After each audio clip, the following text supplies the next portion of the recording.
Good evening, everyone. Myself, Dr. Rajesh Mishra. I am practicing as an orthopedic surgeon in Delhi NCR.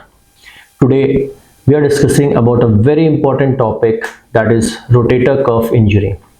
See, हमारे पास एक sample है जिसमें shoulder joint है, जिसमें scapula bone है, humerus है, and this are the muscles जिसे हम रोटेटर कफ बोलते हैं. This is made up of 4 muscles. ठीक है. जनरली क्या होता है in young patients when they fall, ठीक है, या फिर ओल्ड पेशेंट जिनकी एज ज़्यादा हो गई है, due to degeneration of the weakness of the muscles there is a tear. In case of young patient, जब पेशेंट गिरता है, in case of outstretched hand, उसमें रोटेटर कफ जो हो जाता है वो टीयर हो जाता है. अब जनरली इसके कारण क्या होता है, it is a clinical thing. ठीक है. जनरली जब रोटेटर कफ टीयर होता है तो पेशेंट के शोल्डर रेंज ऑफ मोशन, जिसे हम बोलते हैं कि शोल्डर को मूव करने के मोशंस में रिस्ट्रिक्शंस आ जाते हैं.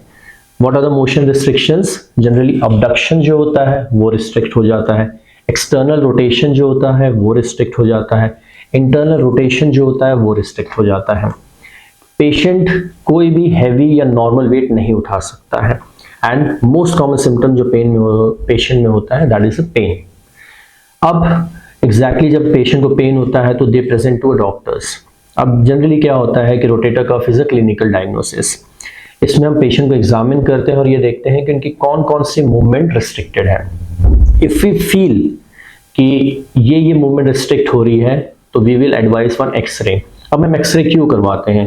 क्योंकि कई बार क्या होता है कि जनरली नहीं ये है कि एक बार दिस जो जॉइंट होता है उसमें जो गैप रिडक्शन की वजह से भी रोटेटर कफ में टीयर हो जाता है.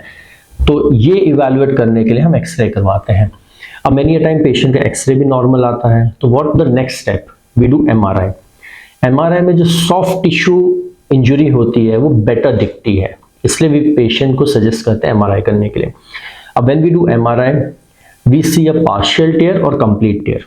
ठीक है. And the treatment accordingly changes to that. अगर पेशेंट को पार्शियल टीयर है या तो डीजनरेशन की वजह से या फिर एथलेटिक इंजरी की वजह से, तो हम उसे कंजर्वेटिवली ट्रीट करने की कोशिश करते हैं. कंजर्वेटिवली का मतलब क्या होता है? उन्हें कुछ एनाल्जेसिक देना, ठीक है, आर्म स्लिंग पाउच देना, फिर ग्रेजुअली उनको फिजियोथेरेपी असिस्ट करवाना. उसके कारण क्या होता है? To regain the normal range of motion. But in case अगर जैसे पेशेंट को कंप्लीट टेयर है या मैसिव टेयर है, टेयर की जो सेगमेंट की लेंथ जो होती है 1 सेंटीमीटर 2 सेंटीमीटर ज़्यादा बड़ी है, तो we will advise patient a surgery. And surgery अब हम वो कैसे करते हैं? Due to advancement in the surgery now the surgery procedure is very simple with the help of keyhole surgery, जिसे हम कहते हैं arthroscopic repair. Generally 2 portal made करते हैं हम यहाँ पर, and we repair the supraspinatus या फिर सबस्कैपुलरिस या जो रोटेटर कफ होता है with the help of suture anchor. After the procedure generally for 3 weeks हम पेशेंट को इमोबिलाइज करके रखते हैं. After 3 weeks we will start him on general gradual range of motion. After 6 weeks थोड़ा सा असिस्टेड फिजियोथेरेपी करके will try to move the arm as much as possible. After 5 to 6 months the normal patient can regain all the activities and he can play sport activities also. So please, if you're suffering from this condition, kindly consult your doctor.